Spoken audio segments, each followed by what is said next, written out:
त्यानंतर होईलच प्रेम मालिकेच्या आजच्या भागामध्ये आपण पाहत आहोत. आता इथे शारदा जीवासाठी जेवणाचं ताट घेऊन आलेली असते. ती म्हणत असते, जीवा वरण भात खाणार? तेव्हा गुड्डू म्हणत असतो, आईसाहेब तुम्ही जेवण घेऊन आलात, खरंच खूप चांगलं केलं बघा. जीवा भैया तुम्ही खाऊन घ्या. तेव्हा जीवा शारदाकडे पाहतो आणि म्हणत असतो, तुम्ही माझ्यासाठी जेवण आणले? तेव्हा शारदा म्हणत असते, हो तर आणलं आहे, खाऊन तर बघा. तेव्हा जीवा उत्साहाच्या भरात आणि भूक लागलेली असते, त्यामुळे गरम वरण भातातच हात घालतो.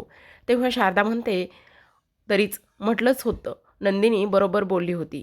तिनं सांगितलंच होतं की जीवाला समजत नाही, ते गरमच वरण भातामध्ये हात घालतील. तेव्हा तुमच्या बायकोनेच तिच्या हाताने बनवला आहे हा वरण भात. तेव्हा जीवा म्हणत असतो, तुम्हाला काय सांगू, मला ना वरण भात फार आवडतो. माझं वरण भात म्हणजे जीव की प्राण आहे. तेव्हा लगेच आता इकडे शारदाकडून समजलेलं असतं की हा वरण भात नंदिनीने बनवलेला आहे, त्यामुळे त्याला मात्र फारच आनंद झालेला असतो. आता तो विचार करू लागतो, काय नंदिनीने बनवलाय? तेव्हा शारदा म्हणते, हो, आत्तासुद्धा तुम्हाला ती बाल्कनीतून बघतच असेल बघा.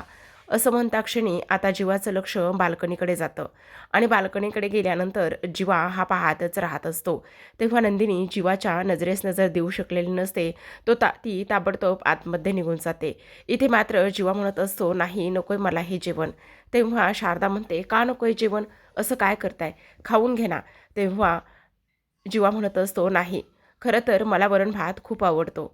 तेव्हा शारदा म्हणत असते, मी भरवू का तुम्हाला वरण भात? मी भरवलं तर चालेल ना? तेव्हा जीवा म्हणतो, तुम्ही? हो, मीच. कारण तुम्हाला त्याच दिवशी मी सांगितलं, तुम्ही मला माझ्या मुलासारखेच आहात. मग एक आई आपल्या मुलाला वरण भात जेवण नाही भरवू शकत का? आत्ता इथे मानिनी वहिनी असत्या तर त्यांनीसुद्धा हेच केलं असतं ना. मग तुम्ही जर वरण भात माझ्या हातून खाल्ला तर काय प्रॉब्लेम होणार आहे? तुम्ही खा बरं माझ्याकडून वरण भात. असं सुद्धा आता इकडे ती म्हणत असते आणि जीवा अक्षरशः भावनिक झालेला असतो, इमोशनल झालेला असतो. तेव्हा लगेच तो मुटकन खाली बसतो आणि शारदा त्याच्या पुढ्यात बसून त्याला आता वरण भात भरवत असते. हा क्षण खूपच जास्त आनंदाचा असतो. गाणं प्ले झालेलं असतं, आई माऊलीची माया, आणि तेव्हा जीवाला आनंद झालेला असतो. तो म्हणत असतो, खरं सांगू का, आज मला माझ्या आईची फार आठवण येते.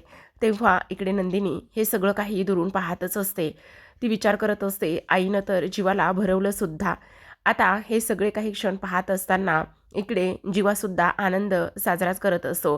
कारण किती नाही म्हटलं तरीसुद्धा नंदिनीने एक पाऊल पुढं टाकलेलं त्याला इथे दिसत असतं.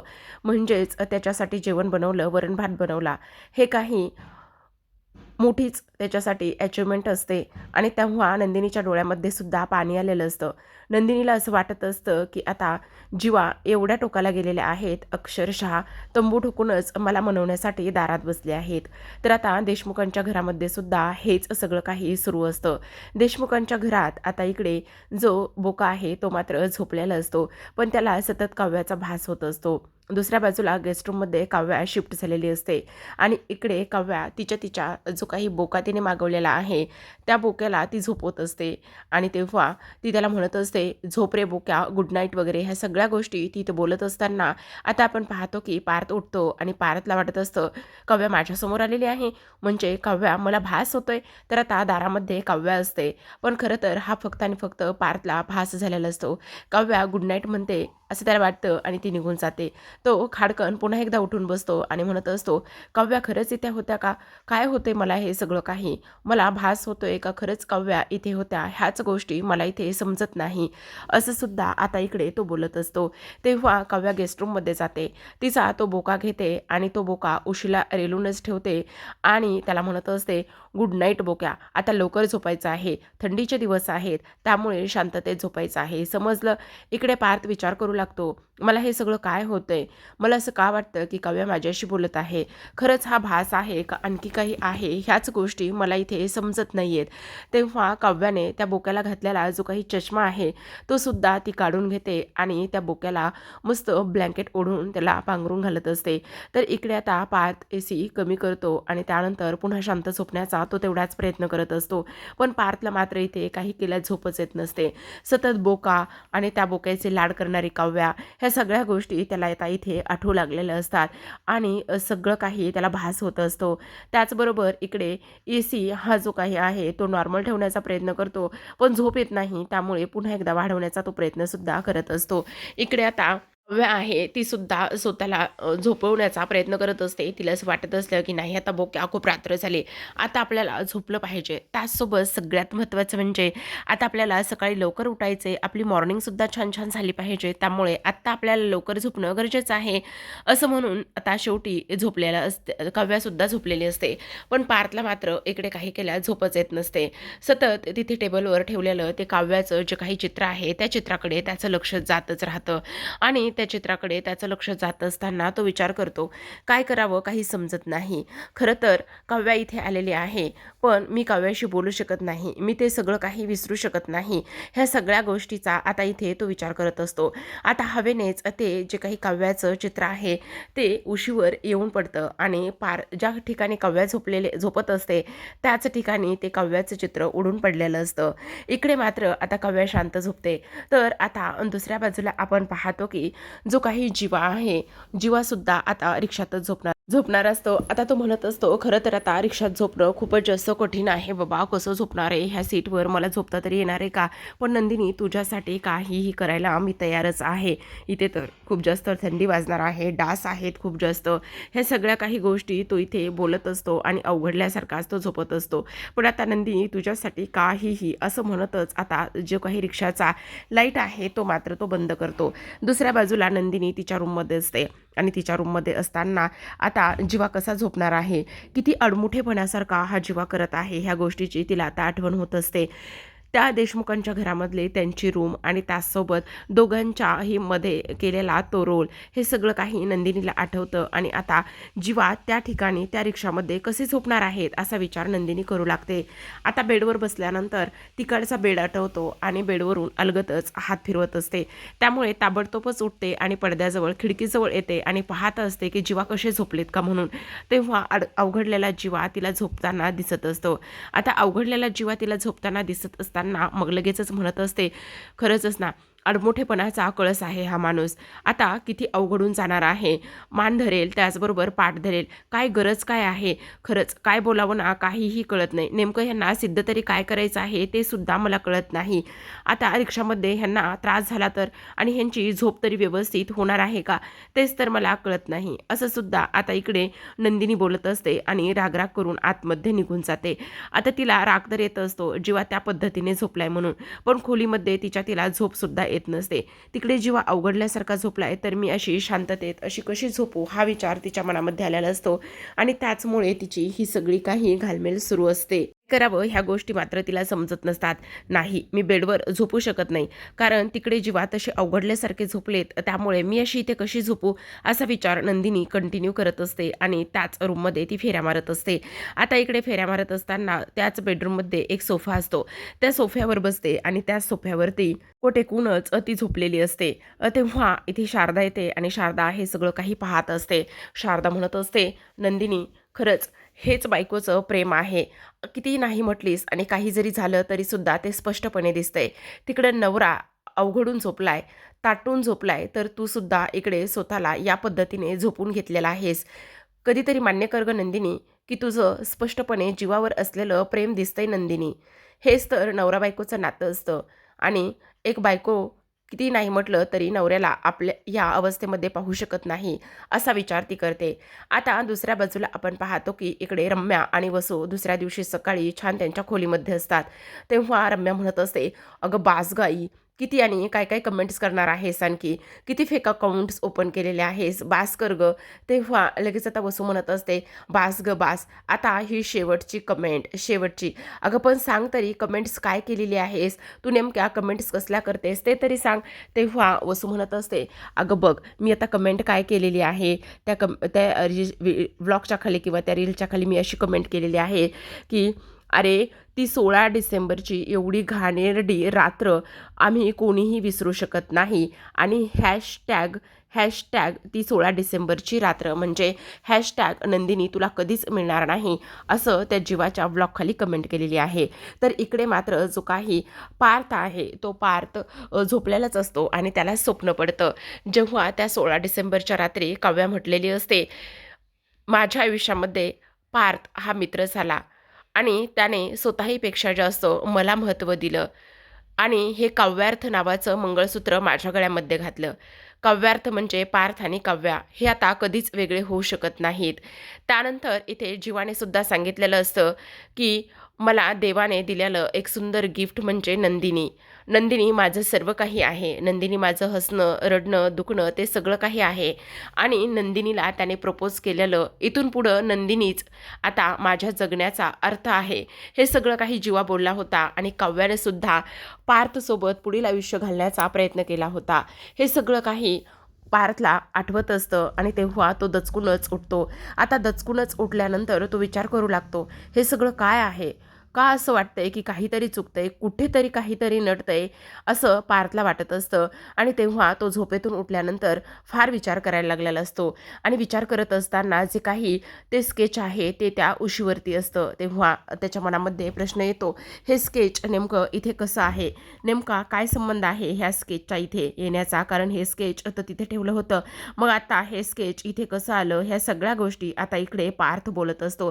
तेव्हा मोबाईल हातामध्ये घेतो आणि पार्थ मोबाईल हातामध्ये घेतल्यानंतर ती रील्स पाहत असतो आणि रील्स पाहिल्यानंतर जीवा बोललेलं ते सगळं काही तो पाहतो. आत्ताची रील असते ती, जी की 21 दिवसामध्ये नंदिनीला मिळवण्याचं ते चॅलेंज असतं. दुसऱ्या बाजूला इकडे वसू आणि त्याचसोबत रम्या डायनिंग टेबलवरती बसलेल्या असतात आणि रम्या बुद्धिबळाचा खेळ खेळत असते. वसूला फारच झोप येत असते. ती म्हणत असते, अगं रम्या काय करतेस हे? चल गं, मला झोप येते. तेव्हा रम्या म्हणत असते, आई मला नाही झोप येत, थांब ना गं जरा. अगं तुला झोप येत नाही ना, तर तो मोबाईल घे आणि 4-2 रील्स बघ आणि त्यानंतर तुला झोप येईल. तेव्हा मात्र रम्या म्हणते, नाही, अजिबातच नाही. मी आता मोबाईल हातामध्ये न घेण्याचं प्रण केलं आहे ह्या 2026 मध्ये. हेच कळत नाही तुमच्या वयाच्या लोकांना झोपेच्या वेळेला झोप का बरं येत नाही? अगं मला झोप येते ना.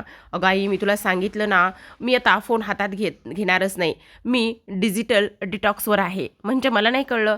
म्हणजे काय तर बघ, कमीत कमी दिवसातले 8 तास मी मोबाईलपासून दूर राहणार आहे. म्हणजे मी मोबाईल घेणारच नाही. तेव्हा लगेच आता वसू म्हणत असते, हे शक्य तरी आहे का? काय बोलतेस तू रम्या? हो आई, अगदीच बरोबर बोलते मी. हे सगळं शक्य आहे आणि मी अजिबात मोबाईल हातामध्ये घेणारच नाही. हे सगळं आता इकडे रम्या तिला सांगत असते. आता तर आपण जीवाच्या रील्स बघत होतो, त्यावरून त्या रील्सवर फेक अकाउंट्सवरून कमेंट करत होतो आणि म्हण की तू आता डिजिटल डिटॉक्सवर आहेस. तेव्हा रम्या म्हणते, अगं जरा हळू बोल ना, कोणी ऐकलं तर काय होणार आहे? कोण ऐकणार आहे? आहे का इथे आजूबाजूला कोणी? सांग बरं, कोणीही ऐकणार नाही. तर आता दुसऱ्या बाजूला पार्थ विचार करू लागतो, "हे कुठे आणि कोणाकोणाला उत्तरं देणार आहेस पार्थ? अंधारातून लोकं वार करतात." पण अजूनही प्रश्न तोच आहे. त्या 16 डिसेंबरच्या रात्री ते फोटो नेमके आले कुठून? कोणी प्ले केले ते फोटो? पिहू तर हे करणं शक्य नाही. पिहूकडे ते फोटो येणं शक्य नाही. मग ह्या सगळ्या गोष्टीमागे नेमकं आहे तरी कोण? आणि त्या कमेंट्स करणाऱ्या व्यक्ती नेमक्या आहेत तरी कोण? नाही, काही जरी झालं तरीसुद्धा ह्या गोष्टीचा शोध मी लावणारच. आता त्या 16 डिसेंबरचं गुपित शोधल्याशिवाय मी शांत बसणार नाही, असं पार्थ स्वतःलाच वचन देतो. दुसऱ्या बाजूला आपण पाहतो की इकडे आता रम्या चिडचिड करू लागती. ती म्हणत असते, ती काव्या आल्यापासून ना माझी तर झोपच उडाली आहे बघ. वाटलंच नव्हतं ती परत येईल म्हणून. हे कसं झालं माहिती आहे का? मी तुझा उंट मारला आणि तू तुझा वजीर डायरेक्ट माझ्या राजासमोर आणून ठेवलास बघ आई. प्लीज गं, काहीतरी काहीतरी कर ना. हा आणि जो काही काव्या राजाचा वजीर आहे ना, तो माझ्या पार्थ राजापासून दूर कर गं. एक गोष्ट लक्षात येते का? घरातील सर्वजण मानिनी, विक्रम, पिहू, आशा हे सगळेजण पार्थला मनवण्याचा निश्चय करतायत. त्याला मनवण्यासाठी प्रयत्न करतायत. पण पार्थ मात्र कोणाचं काही ऐकायला तयार नाही. तो त्याच्या ह्याच्यावरच म्हणजे त्याने जे काही ठरवले त्या सगळ्या गोष्टीवरती तो ठामच आहे गं. मला एक गोष्ट सांग, जोपर्यंत पारच्या मनामध्ये ते 16 डिसेंबरचे सगळं काही आहे, ते फोटोज आणि ते सगळं काही जोपर्यंत ते त्याच्या मनातून जात नाही, तोपर्यंत तो मूव्ह ऑन होणं शक्यच नाही. म्हणजे बघ ना, त्या दिवशी ते फोटो, त्याचबरोबर ते व्हिडिओ, ते सगळं काही, ते गिफ्ट वगैरे त्या दिवशी 16 डिसेंबरच्या रात्री सगळं समोर आलं आणि ते सगळं समोर आल्यानंतर पार्थ पूर्ण कोलमडला. तेव्हा तिथे आता पार्थ आलेला असतो. आता हे पार्थने बोलणं थोडंसं ऐकलेलं असतं. पार्थ लगेचच म्हणत असतो, ते 16 डिसेंबरला जे काही फोटो आहे ते पेनड्राईव्हमध्ये तुम्हीच टाकलेत ना? असा पारचा रम्या आणि वसूला प्रश्न असतो. "ना ना, काय विचारतोय मी? तुम्हा दोघींना सुद्धा काय विचारतोय? त्या पेनड्राईव्हमध्ये फोटो तुम्हीच टाकले ना?" तेव्हा वसू म्हणत असते, "अरे पार्थ, काय बोलतोयस तू हे? काहीही काय बोलतोयस उगाचच? हे बघ, असं काहीही नाहीये." नाही. तेव्हा रम्यासुद्धा म्हणत असते, "हो, तेच तर. मी सुद्धा तेच सांगण्याचा प्रयत्न करते. आणि काय रे पार्थ, तू एवढा आमच्यावर गंभीर आरोप करतोस, तर त्याबद्दल एखादं कार्ड, एखादा फोटो किंवा एखादा पुरावा आहे का तुझ्याकडे?"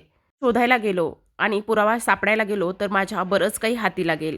पण तुम्हाला कबूल करण्यासाठी आणि गुन्हा मान्य करण्यासाठी एक शेवटचा चान्स देतोय. मग तुम्ही तुमचा गुन्हा कबूल करणार आहात का? काय गे, बोल ना. Dreamy girl. असं बोलल्याबरोबर आता रम्या मात्र पार्थकडे पाहतच असते. ड्रीमी गर्ल असं का म्हणत असेल पार्थ, हे तर वसूला कळत नसतं. त्याचसोबत रम्याला सुद्धा कळत नसतं.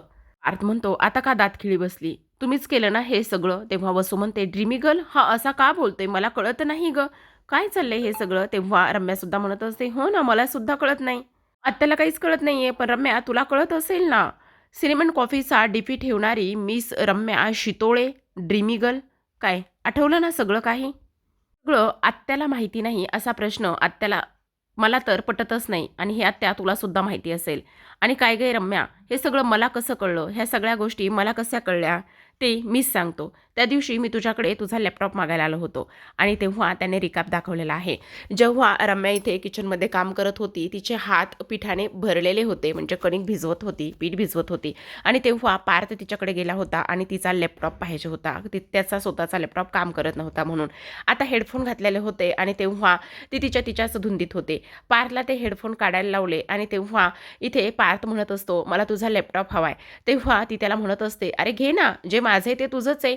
तेव्हा पार्थ म्हणत असतो, "म्हणजे मला नाही समजलं." "अरे म्हणजे असं काही नाही, घे, तू माझा मित्र आहेस ना."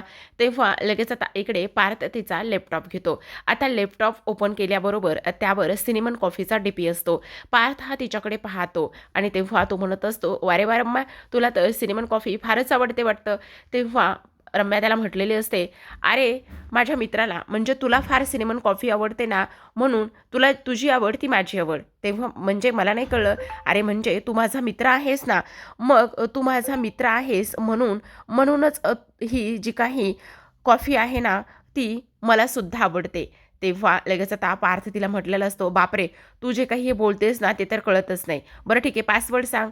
तेव्हा इथे रम्याने ड्रीमी गर्ल असा पासवर्ड सांगितलेला असतो. आता तो पासवर्ड इथे पाहिला की लगेचच आता इकडे जो काही पार्थ आहे त्याला आत्ता ते सगळं काही आठवतं. आता रम्याची वसूची चांगलीच दातखिळी बसलेली असते.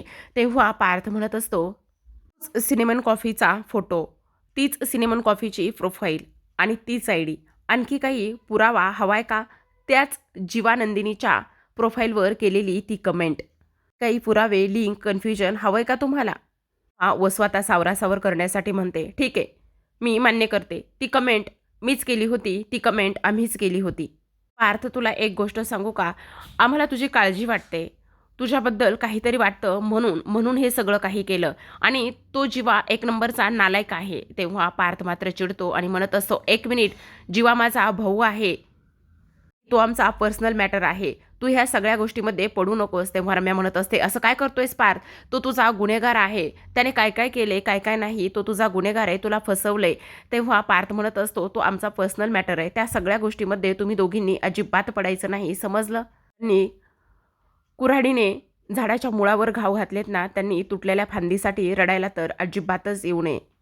माहिती ना, तुम्ही नेहमीच काव्य आणि नंदिनीला घाणेरडे बोलत असता, आरोप करत असता आणि आत्या, तू नंदिनीच्या बाबतीत जे काही केलंयस ना, त्यामुळे तुला ह्या जन्मात तरी माझ्याकडून माफी नाहीच आहे. डिसेंबरच्या रात्री सगळेजण आम्ही आनंदात असताना त्याला गालबोट लावण्याची इच्छा तुमच्यासारख्या घाणेरड्या लोकांच्याच मनामध्ये येऊ शकते. माहिती ह्या सगळ्या गोष्टीच्या मागे तुम्हीच आहात म्हणून याची मला पूर्ण खात्री आहे. कारण त्या दिवशी जे काही झालं ना, त्या दिवशी मात्र तुम्हीही बोलला नाहीत, कोणालाही काहीही बोलला नाहीत. नाही आमच्या बाजूने बोललात किंवा नाही काव्या आणि नंदिनीच्या बाजूने बोललात. त्यामुळे मला पूर्ण खात्री आहे की ह्या सगळ्या मूळ गोष्टीच्या मागे दुसरं-तिसरं कोणीही नाही, तर फक्त आणि फक्त तुम्ही दोघीच आहात, असं स्पष्टपणे पार्थने आता इकडे रम्या आणि वसूला बोललेलं असतं. आता हे सगळं काही ऐकल्यानंतर रम्या आणि वसूच्या तर पायाखालची जमीनच सरकलेली असते. तुम्ही काहीच बोलला नाहीत, चांगलंही नाही आणि वाईटही नाही. त्यावरून मला हे समजून जायला हवं की हे सगळं काही तुम्हीच केलेलं आहे. ह्या सगळ्या गोष्टींच्या मागे मेन सूत्रधार दुसरा-तिसरा कोणीही नाही, रम्या शितोळे आणि वसू शितोळे तुम्ही दोघीच आहात, असं स्पष्टपणे आता सांगितलेलं असतं. तर आता प्रेक्षकांनो, आजच्या भागामध्ये एवढंच. उद्याचा भाग खूपच जास्त कमाल धमाल आणि तेवढ्याच जास्त इंटरेस्टिंग असणार आहे. कारण उद्याच्या भागामध्ये आपण पाहतो की इकडे आता काव्याने मस्त असा साडी नेसलेली असते, त्याचबरोबर त्यावर स्लीवलेस असं ब्लाऊज घातलेलं असतं आणि इथे ती स्वतःला सुंदर अशी तयार करत असते. पार्थ देशमुख तुम्ही आता तयार राहा, कारण काव्या देशमुख येत आहे तुमची आता विकेट काढायला. तर आता दुसऱ्या बाजूला आपण पाहतो की इकडे नंदिनीला पार्थचा फोन आलेला असतो आणि तेव्हा नंदिनी म्हणत असते पार्थला, म्हणते, "पार्थ, मी काय म्हणते ते तुम्ही एकदा ऐकून तरी घ्या." तेव्हा पार्थ म्हणतो, "बोला ना." त्यावर नंदिनी म्हणत असते, "हे बघा, तुम्ही पुढे जायला काहीही हरकत नाहीये. तुम्ही एकदा काव्याचा विचार करू शकता." त्यावर पार्थ म्हणत असतो, "सॉरी नंदिनी, पण ह्या बाबतीमध्ये मात्र आपले दोघांचेही विचार अजिबात जुळू शकत नाही." तर आता दुसऱ्या बाजूला नंदिनी आनंद निवाससाठी निघालेली असते. ती आता जीवाला भेटण्यासाठी खाली आलेली असते आणि तेव्हा जीवा तिला म्हणत असतो, "आणखी किती चिडणार आहेस? सोड ना हा राग रुसवा. अजून किती आणि काय काय करणार आहेस?" ह्या सगळ्या गोष्टी आता इथे जीवा बोलत असतो. तेव्हा नंदिनी त्याच्याकडे पाठीमागे वळूनच पाहते. तेव्हा जीवा तिला म्हणतो, "तुला जर माझा इतकाच राग आला आहे, तुला जर मी इथे नको आहे, तर काल माझ्यासाठी तू वरण-भात का पाठवलास? बोल ना." या प्रश्नाचं उत्तर दे ना नंदिनी. हे सगळं आता जीवा नंदिनीला विचारत असतो. तेव्हा नंदिनी मात्र जीवाकडे पाहतच असते. तर आता प्रेक्षकांनो, इथे जो काही पार्थ आहे त्या पार्थला तर समजलेलं आहे की ह्या सगळ्या गोष्टीच्या मागे सूत्रधार दुसरा-तिसरा कोणी नाही, तर पार्थ आहे. मग आता रम्या आणि वसूचं काय होईल हे पाहणं तेवढं जास्त इंटरेस्टिंग असतं. तर अशाच नवनवीन डेली मालिकांचे अपडेट्स आणि रिव्ह्यू जाणून घ्यायचे असतील, पाहायचे असतील, तर नक्की चॅनलला सबस्क्राईब करा. भेटूयात उद्याच्या भागामध्ये. तोपर्यंत धन्यवाद.